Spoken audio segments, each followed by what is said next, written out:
मुली आणि बहिणींनो, महाराष्ट्रातील मुख्यमंत्री माझी लाडकी बहीण योजना सर्वाधिक लोकप्रिय ठरली। इथं महिलांना निवडणुकीपूर्वी 1500 रुपये मिळाले होते आणि त्याच जोरावर महायुती सरकार सत्तेत आलं। याच पार्श्वभूमीवर आता बिहार सरकारने देखील मुख्यमंत्री महिला रोजगार योजना सुरू केली आहे, ज्यामध्ये बिहार मधल्या 75 लाख महिलांच्या खात्यावर प्रत्येकी 10,000 रुपये थेट जमा केले जातील। हे पैसे महिलांना आपल्या आवडीचा स्वयंरोजगार सुरू करण्यासाठी वापरता येतील आणि योजनेच्या 6 महिन्यानंतर व्यवसायाचं मूल्यमापन करून 2 लाखांपर्यंत अतिरिक्त मदत देखील दिली जाईल। ही योजना बचत गटांसह प्रशिक्षण आणि उत्पादन बाजारपेठ उपलब्ध करून देणं यावर भर देते, ज्यामुळे महिलांचा माल थेट ग्राहकापर्यंत पोहोचेल।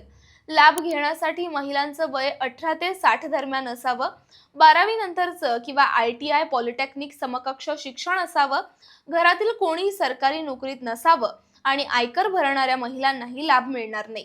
ही योजना सुरू झाली असून पात्र महिलांना अर्ज करून लाभ घेता येईल। महाराष्ट्रातील यशस्वी लाडकी बहीण आता बिहारमध्येही लागू होत असून महिलांचा आर्थिक स्वावलंबनाचा मार्ग आणि नवरात्रीच्या शुभप्रसंगी खरी भेट ठरतीये। तुम्हाला काय वाटतं? महाराष्ट्र पॅटर्न बिहारमध्येही काम करणार का? कमेंट मधून नक्की कळवा।